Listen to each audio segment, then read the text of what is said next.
प्यारे दोस्तों, आप सभी को जय हिंद। और आज हम पढ़ेंगे भारत में राष्ट्रवाद की भावना, जो कि 10वीं कक्षा का अध्याय 2 है, जो कि इतिहास विषय का है। ये जो चैप्टर है ये बहुत इजी चैप्टर है, हम इसको बहुत ज़्यादा आसानी से करने वाले हैं। और सबसे पहले तो हम ये जानते हैं कि आज हम इस वीडियो में किस तरीके से किन किन टॉपिक्स को लेकर इस चैप्टर को कंप्लीट करेंगे। तो देखिए, यहाँ पे आज हम सबसे पहले पढ़ेंगे राष्ट्रवाद के बारे में। सत्याग्रह आंदोलन, रॉलेट एक्ट, खिलाफत आंदोलन, असहयोग, सविनय अवज्ञा और अपनेपन की भावना। तो आज हम यहाँ पे इन सारे जो टॉपिक है उन सभी को क्लियर करेंगे। तो सबसे पहले तो ये जानते हैं कि जो चैप्टर का जो नाम है उसका नाम क्या है, भारत में राष्ट्रवाद। भारत तो हमें पता है कि जिस देश में हम रह रहे हैं, लेकिन राष्ट्रवाद का मतलब हमें नहीं पता है। देखिए, राष्ट्रवाद राष्ट्रीय प्लस वाद शब्द से मिलकर बना है। राष्ट्रवाद का मतलब होता है अपने देश के प्रति प्रेम की भावना रखना। राष्ट्रवाद का मतलब अपने देश के प्रति प्रेम की भावना रखना। तो यहाँ पे सबसे पहले तो ये जानते हैं कि हमारा जो भारत था ये गुलाम था किसका, ब्रिटिश का, इंग्लैंड का गुलाम था। और यहाँ पे ईस्ट इंडिया जो कंपनी थी वो आई थी, ठीक है। तो अब यहाँ पे क्या हुआ, राष्ट्रवाद की नई भावना आई, जिसको और ज्यादा आग मिली कब मिली भाई, जब प्रथम विश्व युद्ध हुआ। अब प्रथम विश्व युद्ध के कारण यहाँ पे राष्ट्रवाद की भावना इतनी ज्यादा कैसे बढ़ सकती है, हमारे पास ये क्वेश्चन आता है। तो इसका आंसर ये है, देखिए क्या हुआ कि जब फर्स्ट वर्ल्ड वॉर हुआ तो जो अंग्रेज हैं उन्होंने हमसे प्रॉमिस करा कि अगर हम इसमें जीत जाएंगे तो हम आपको स्वायत्तता प्रदान करेंगे, मतलब कि हम आपको कुछ अधिकार देंगे, आज़ादी देंगे कुछ। लेकिन अंग्रेजों ने ऐसा बिल्कुल भी नहीं करा, पहला पॉइंट। दूसरा पॉइंट क्या आता है कि भारत के लोगों को जबरदस्ती सैनिक बनाया गया, क्योंकि युद्ध में हमें किसकी जरूरत पड़ती है, सैनिकों की। तीसरा पॉइंट अब यहाँ पे क्या होगा कि राजनीतिक और जो आर्थिक अर्थव्यवस्था है वो भी खराब हो गई। जो सैनिकों को कम वेतन मिला, ज्यादा से ज्यादा कर को लिया गया। और इसी के साथ यहाँ पे एक पॉइंट और आता है जो कि इम्पोर्टेंट है कि प्रथम विश्व युद्ध के बाद यहाँ पे फ्लू नामक महाबीमारी आई। फ्लू नामक महाबीमारी से क्या हुआ, भारत की अर्थव्यवस्था और भी ज्यादा कमजोर हो गई। लेकिन फिर भी अंग्रेजों ने भारत पे ज्यादा ध्यान नहीं दिया, तो जिस कारण अब क्या हुआ, यहाँ पे राष्ट्रवाद की भावना आग की तरह फैल गई। और यहाँ पे जब हमें आज़ादी मिली तो सबसे बड़ा जो हाथ है इन आंदोलन में जो आप यहाँ पे सामने देख सकते हैं वो है महात्मा गांधी जी का। इतना क्लियर हो गया कि भाई ये जो राष्ट्रवाद है वो कैसे आया प्रथम विश्व युद्ध के बाद। अब हम यहाँ पे क्या जानेंगे कि जो महात्मा गांधी है जब वो आए तो उन्होंने यहाँ पे सत्याग्रह आंदोलन लड़ा। राष्ट्रवाद के बाद हमारा नेक्स्ट टॉपिक क्या है, सत्याग्रह। सत्याग्रह का मतलब क्या होता है, अहिंसा करना। जो हमारे जो गांधी जी थे ये अहिंसा की पुजारी थे, ठीक है। दो वर्ड आती है, हिंसा और अहिंसा।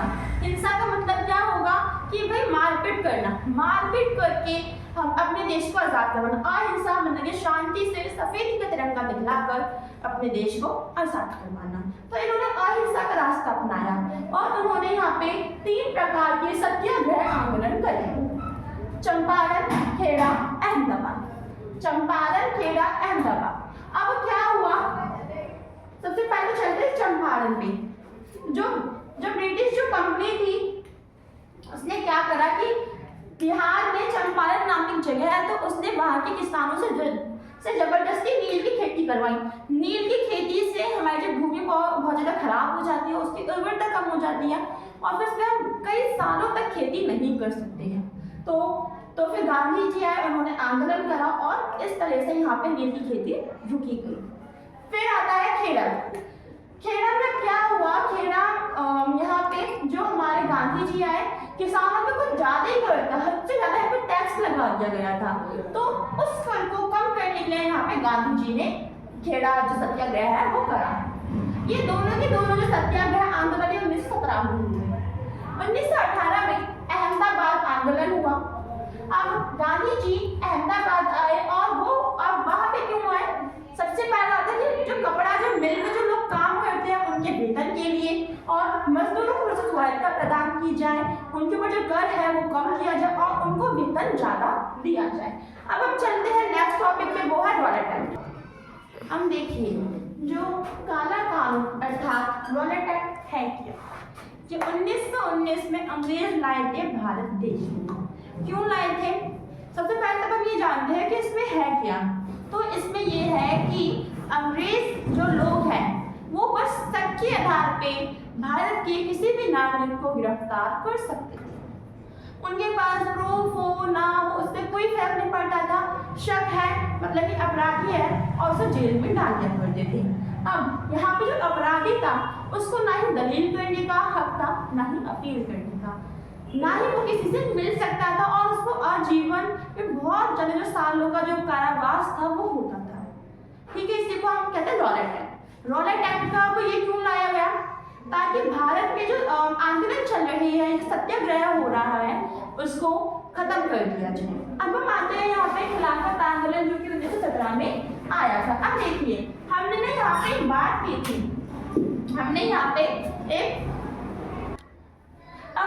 यहाँ पे क्या की थी, बात की थी कि 1917 में खिलाफत आंदोलन आया और जो हमारे प्रथम विश्व युद्ध है, ठीक है, तो यहाँ पे जो मोमडन्स है, जो मुस्लिम जो लीग के जो समुदाय है, उनको लगता था कि प्रथम विश्व युद्ध के दौरान जो ब्रिटिश है उसने तुर्की पे जो खलीफा रहते हैं, खलीफा बहुत ज़्यादा महान होते थे उनके लिए, ठीक है, तो उनके ऊपर कोई भयावह संधि थोपी गई है या फिर उनके साथ कुछ गलत काम किया गया है, आप यहाँ पे संधि का प्रयोग करेंगे। तो जिसके कारण जो मोमडन्स में 1917 में अली बंधुओं ने इसको चालू करा। अब महात्मा गांधी जी ने क्या सोचा कि हमारे देश में जो अंग्रेज है ये कैसे आए थे, दरार डालकर। अगर हमारे देश में हिंदू और मुस्लिम दोनों लीग के समुदाय एक हो जाते हैं तो हम अपने देश को आजाद कर पाएंगे। तो 1917 में खिलाफत के विरुद्ध में संधि थोपी गई थी, इसलिए मोमडन्स ने क्या करा, आंदोलन लड़ा, जिसमें बाद में हिंदू जो समुदाय है वो भी शामिल हो गए। ये 1917 में लड़ा गया। अब हम यहाँ पे देखेंगे सबसे पहले जलियांवाला बाग हत्याकांड। ये बहुत दुखद घटना थी जो कि हमारे भारत देश में हुई थी। बैसाखी का त्योहार जो कि पंजाब में मनाया जाता है, और ये घटना पंजाब की जलियांवाले बाग में हुई थी। अब 13 अप्रैल की बात थी जिस दिन बैसाखी का त्योहार था 1919। अब वहाँ पे क्या बहुत सारे जो लोग हैं वो इकट्ठा हुए थे, ठीक है, बात करने के लिए कि अब हम कैसे आज़ादी ले सकते हैं। और वहाँ पे लेकिन उन्हें ये नहीं पता था कि वहाँ पे मार्शल लॉ लागू है, ठीक। तो जलियांवाला जो बाग हत्याकांड है वहाँ पे मार्शल लॉ लागू था उस वक्त जब बैसाखी का क्या था, त्योहार था। तो ऐसे में ही क्या हुआ, जनरल डायर आया, और जनरल डायर जो कि उस समय का वाइसरॉय था, और उसने जलियांवाले बाग के जितने भी वहाँ के दरवाजे वो सारे बंद करवा दिए, और वहाँ पे जितने भी लोग हैं उनको गोलियां मार दी गई, और वहाँ पे सैकड़ों लोग मारे गए। अब यहाँ पे ये प्रश्न आता है कि जो सैकड़ों जो लोग मारे गए वो उधर की जो कुआं है उसमें भी गिर गए थे, तो उनकी मतलब कि वहाँ पे जितने भी लोग थे वो सारे के सारे मारे गए। बहुत दुखद घटना है। अब क्या हुआ मैं आपको एक बार फिर से समझा देती हूँ। जलियांवाला बाग था जो कि पंजाब में पड़ता है। 13 अप्रैल 1919 की बात थी जिस दिन बैसाखी का त्योहार था। लोग वहाँ पे इकट्ठे हुए थे बात करने के लिए कि ऐसे एक तो पैसे के त्योहार मनाने के लिए भी, उससे बातचीत करने के लिए भी। उन्हें लेकिन नहीं पता था कि मार्शल लॉ लागू है, और ऐसे में जनरल डायर आता है, वो जलियांवाले बाग के सारे जो भी गेट है उन सबको बंद करवा देता है और सबको गोलियों से भूंज देता है, मार देता है। तो उस वक्त सैकड़ों लोग मर जाते हैं। बहुत दुखद घटना है। अगर आप अभी जाओगे तभी आपको वहाँ पे एहसास हो कि वहाँ पे भी बहुत सारे लोग हैं, उनकी आपको उनका दर्द पता चलेगा। ठीक है, अब हम ये जानते हैं कि जलियांवाला जो बाग हत्याकांड है, इससे जो लोग हैं, जो भारतीय जो लोग हैं, उन पे क्या प्रभाव पड़ा। अंग्रेजों को लगा कि अब जो लोग हैं वो और डरेंगे, लेकिन अब लोगों के अंदर गुस्सा आ गया कि एक तो ये लोग पहले से हम पे अत्याचार कर रहे हैं, ऊपर से अब इन्होंने इतने ज्यादा लोगों को मार दिया बिना उनकी कोई गलती के। बूढ़े आदमी, औरतें, बच्चे वहाँ पे सबके सब मारे गए। तो ऐसे में लोगों ने क्या करा, विद्रोह करा, आंदोलन करा। ठीक है, तो यहीं पे असहयोग आंदोलन, आज ये जो आंदोलन है ये महात्मा गांधी जी के द्वारा चलाया गया। हैं तो हम इसके बारे में जान लेंगे। अगर आपके पास कोई भी लॉन्ग क्वेश्चन हो तो आप उसको ऐसे क्वेश्चन में डिवाइड करो, उसको याद करो, आपको क्वेश्चन इजीली याद हो जाएगा। सबसे पहले तो ये जानते हैं कि जो असहयोग जो आंदोलन है कौन से कितने सन तक चला। तो देखिए जनवरी 1921 से फरवरी 1922 तक चला था यह आंदोलन। अब पहले पता क्या है, पहला क्वेश्चन क्या है कि ये क्यों हुआ। अब देखिए जो असहयोग आंदोलन में गांधी जी का मानना था कि भारत देश में जो ब्रिटिश है वो भारतीयों के सहयोग से आए हैं, अगर भारत के लोग उनका सहयोग ना करें तो ये लोग वहां से भाग सकते हैं। तो इसका मेन कारण था। कैसे हुआ, अब क्वेश्चन क्या आता है कि कैसे हुआ, असहयोग आंदोलन कैसे किया गया। तो यहाँ पे जितने भी लोग थे उन्होंने नौकरियां छोड़ दी, ठीक है, जो भारत में कितनी चीजें आती हैं उन्होंने वो छोड़ दिया पहनना, कपड़ों की उन्होंने होलिका जलाई, विदेशी कपड़ों की होलिका जलाई, स्वदेशी कपड़ों की उन्होंने होलिका नहीं जलाई। और जो छात्र हैं उन्होंने स्कूल विद्यालय जाना छोड़ दिया, सबने आंदोलन करा। अब किसी देश की अगर जनता काम नहीं करेगी बिल्कुल भी तो वो देश चल ही नहीं पाएगा। तो ऐसा ही वहाँ पे भी हुआ, वहाँ पे जितने भी लोग थे उन्होंने बिल्कुल भी काम नहीं करा, उनको जितनी भी उपाधियाँ दी गई थी अंग्रेजों की तरफ से वो सारे के सारे उन्होंने लौटा दी। अब हम जानते हैं आगे कि असहयोग आंदोलन के लिए कौन कौन से अधिवेशन हुए। तो यहाँ पे 2 अधिवेशन हुए थे 19 सितंबर और दिसंबर में 1920 में यहाँ पे 2 अधिवेशन हुए थे। एक अधिवेशन सितंबर में हुआ, दूसरा दिसंबर में हुआ। सितंबर में केवल बातचीत की गई थी और उस पर स्वीकृति प्रदान की गई थी, और दिसंबर में बोला गया हाँ अब इसे शुरू कर सकते हैं। तो जनवरी 1921 से इसे शुरू किया गया। नेक्स्ट आगे इसका लक्ष्य क्या है। इसका लक्ष्य है कि भारत से अंग्रेजों को भगाना और स्वराज प्रदान करना और जो स्वायत्ता है वो फिर से अपने देश में अपनी लाना। अब बात है कि खत्म कैसे हुआ। इतना याद रखिए कि इसको अच्छे से पढ़े क्योंकि इससे आपका 6 नंबर का क्वेश्चन बनता ही बनता है। अब ये खत्म कैसे हुआ, हमारे पास क्वेश्चन आता है कि असहयोग जो आंदोलन है ये खत्म कैसे हुआ। तो क्या हुआ कि फरवरी 1922 की घटना है कि चोरा चोरी कांड हुआ था, ठीक है। अब इसमें हुआ क्या कि बहुत सारे जो लोग हैं वो रैली निकाल के जा रहे थे, तो उन्होंने पास में पुलिस थाना था तो उन्होंने उस पुलिस थाने को जला दिया जिसमें 22 पुलिसकर्मियों की हत्या हो गई। अब आपको पता है कि जो गांधी जी है वो किसके पुजारी, अहिंसा के, लेकिन इस आंदोलन में क्या हो गई, हिंसा हो गई। अब वो अपने वादे के थे पक्के की अहिंसा नहीं होनी चाहिए, तो इस हिंसा की वजह से जो असहयोग जो आंदोलन है वो खत्म हो गया, वो रुक गया। अब हम जानते हैं सविनय आंदोलन फिर अपनेपन की भावना के बारे में। अब हम यहाँ पे जानते हैं एक और आंदोलन के बारे में जिसका नाम है सविनय आंदोलन, ठीक है। तो चलिए इसको शुरू करते हैं। सबसे पहले तो हमें यहाँ पे जो 3 जो डेट्स हैं वो याद करनी पड़ेगी, जिसका नाम है 1930 से 1931, 1932 और 1934। 1930 से 1931 में क्या हुआ। सबसे पहले 1930 से जो सविनय जो आंदोलन है वो शुरू हुआ, 1931 में रुक गया। गांधी जी ने इसे रोका, क्यों रोका, क्योंकि उन्हें गोलमेज सम्मेलन में जाना था, ठीक है। फिर 1932 में फिर से शुरू किया गया और 1934 में पूरी की पूरी से समाप्त हो गया। अब यहाँ पे जैसे कि मैंने आपसे बोला, अगर कोई भी बड़ा आपके पास पॉइंट हो, क्वेश्चन, तो आप उसको क्वेश्चन में बांटिए, उसको याद करिए, बहुत ज़्यादा इजी से आपको याद हो जाएगा। तो यहाँ पे मैंने इसी तरीके से सविनय आंदोलन के कुछ बिंदु बनाए हैं, जैसे कि आप लोग देख सकते हैं। तो चलिए इसको करते हैं। सबसे पहले तो क्या किया इस आंदोलन में, सविनय आंदोलन में क्या क्या हुआ। तो सबसे पहले तो नमक कानून बहुत इंपॉर्टेंट है। अब यहाँ पे होना क्या था कि जो हमारे महात्मा गांधी उन्होंने इरविन को एक लेटर लिखा जिसमें उन्होंने अपनी 11 मांगे बताई, जिसमें एक मांग थी नमक कर उठाने के लिए, लेकिन इरविन ने किसी भी मांग को नहीं माना। तो ऐसे में जो महात्मा गांधी जी उन्होंने नमक यात्रा शुरू की, ठीक है, और उन्होंने खुद ब खुद अपना खुद का नमक बनाया और उससे उन्होंने जो नमक का जो कानून है वो उन्होंने तोड़ दिया। तो इसलिए हम कहते हैं कि सविनय जो आंदोलन की जो शुरुआत है वो 6 अप्रैल से हुई, क्योंकि नमक कानून ही इसका सबसे पहला स्टेप था। सेकंड क्या हुआ, इसमें जो विदेशी जो वस्तु है उनका बहिष्कार किया गया, उनको जलाया गया, उनको फेंका गया, किसी का भी उपयोग नहीं किया गया। फिर शराब दुकानों पे पिकेटिंग की गई। पिकेटिंग का मतलब पत्थर मारना और उनको बंद करना।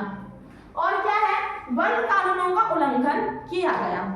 वन कानून उल्लंघन का मतलब कि वनों में रहने वाले जो आदिवासी हैं उन्हें अपने खुद के जंगल में कोई भी सामान लेने का अधिकार नहीं था, लेकिन वन कानून के माध्यम से ये जो जाति के जो लोग हैं वो ऐसा कर सकते थे। उन्होंने वन कानून का क्या करा, उल्लंघन करा। अब हम आते हैं कि अब ब्रिटिश जो सरकार है वो ऐसे में चुप तो बिल्कुल नहीं बैठेगी, तो उन्होंने ना कुछ स्टेप्स लिए, जिसमें उन्होंने कांग्रेस के जो नेता उन्होंने उसको बंद करा, आंदोलन का इन्होंने दमन करा, ठीक है, मतलब कि दबाए, जैसे सत्याग्रही पर उन्होंने बहुत अत्याचार करा, महिला और बच्चों की उन्होंने बहुत पिटाई करी और 1 लाख लोगों को उन्होंने जेल में डाला। तो ब्रिटिश जो लोग हैं उन्होंने यहाँ पे ये कदम उठाए। अब आता है कि ये जो आंदोलन है किसने, मतलब कि यहाँ पे कौन कौन किस किस ने भाग लिया, तो गरीब लोगों ने, अमीर लोगों ने, व्यवसायिक लोगों ने और महिला ने। अब आता है कि गरीब, अमीर और व्यवसायिक लोगों ने भाग क्यों लिया, क्योंकि ना ये अंग्रेजों के द्वारा लगाए हुए जो कर है उससे बहुत ज्यादा क्या आता है, परेशान थे। पहला पॉइंट। सेकंड क्या आता है कि ये भी एक क्या था, भारतीय, तो ये चाहते थे कि हम आजाद और परतंत्रवादी ना रहें। और तीसरा, ये अंग्रेजों की जो नई नई जो नीतियां आ रही थी ना उससे बहुत परेशान हो गए थे, तो नीतियों को खत्म करने के लिए भी इन तीनों ने भाग लिया। बची कौन, महिलाएं। महिलाएं जो थी वो महात्मा गांधी से बहुत ज्यादा प्रेरित हो गई थी और उन्हें भी अपने देश की आजादी चाहिए थी, इसलिए उन्होंने यहाँ पे बढ़ चढ़ के भाग लिया। अब महिलाओं ने क्या क्या योगदान दिया सविनय विज्ञान आंदोलन में, महिलाओं ने ही वहाँ पे नमक बनाने का काम करा, वही वहाँ पे परेडों में भी गई, मतलब कि जो नमक यात्रा थी उसमें भी गई। अब हम यहाँ पे क्या देखेंगे कि ये जो सविनय विज्ञान आंदोलन था ये असहयोग आंदोलन से अलग कैसे था, ये आपका क्वेश्चन आ सकता है। तो हमने असहयोग आंदोलन में हमने बस स्वराज मांगा था, लेकिन इसमें हमने पूर्ण स्वराज मांगा है। सेकंड, हमने असहयोग आंदोलन में कानून एक भी नहीं तोड़ा, लेकिन हमने इसमें कानून तोड़ा, फॉर एग्जाम्पल वन कानून और नमक कानून तोड़ा। अब क्या आता है, देखिए सीमा का मतलब क्या होता है, मतलब कि इसका आप कह सकते हैं, इसके तरीके से कमियां क्या होती हैं, ठीक है। तो जो सविनय विज्ञान आंदोलन है इसमें जो नेता है कांग्रेस के, उन्होंने SC और ST या फिर और जो निचली जो जातियां हैं उस पर ध्यान नहीं दिया, उन्होंने उनको अनदेखा करा और उनको अधिकार भी प्रदान नहीं करे। सेकंड क्या आता है कि उन्होंने मुस्लिमों पे भी ज्यादा ध्यान नहीं दिया, ठीक है। हमें क्या पता नहीं पड़ा, तो मुस्लिम और हिंदू दोनों एक साथ थे, लेकिन इन्होंने कांग्रेस जो लोग हैं, कांग्रेस पार्टी के जो लोग, इन्होंने मुस्लिमों पे ज्यादा ध्यान नहीं दिया।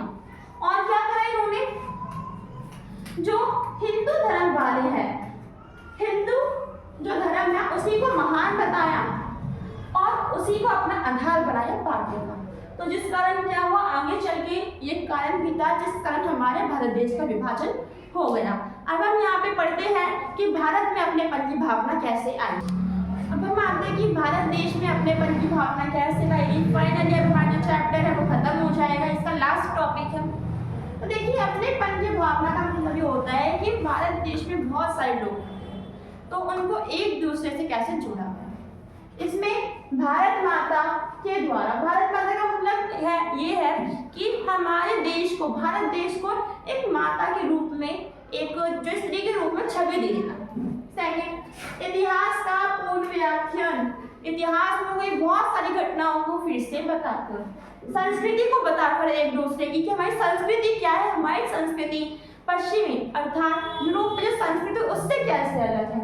कहानियों के द्वारा, वीर कहानियों के द्वारा, राष्ट्रीय गान, राष्ट्रीय गीत के द्वारा और चिन्हों के द्वारा। फॉर द एग्जाम्पल, क्या आपको पता है कि हमारे भारत का पहला तिरंगा कैसा था? हमारे भारत का जो पहला जो तिरंगा था, इसमें हमें 8 कमल देखने को मिलेंगे, इसमें हरा, पीला और सफेद, हरा, पीला, लाल जो रंग, ठीक है। तो इस तरीके से अपनेपन की भावना लाई गई। ये आपके सामने कुछ मुख्य बिंदु आते हैं, कीवर्ड के रूप में इसे याद कर सकते हो। फिर से भारत माता, इतिहास, कहानी, राष्ट्र राष्ट्रगान और चिड़िया द्वारा। अगर कुछ आपको डाउट होता तो वो आप कमेंट में ज़रूर करें, ताकि मैं उस डाउट के ऊपर आपके लिए वीडियो ज़रूर बनाऊं। अगर अच्छी लगी हो तो लाइक और सब्सक्राइब जरूर करें। जय हिंद।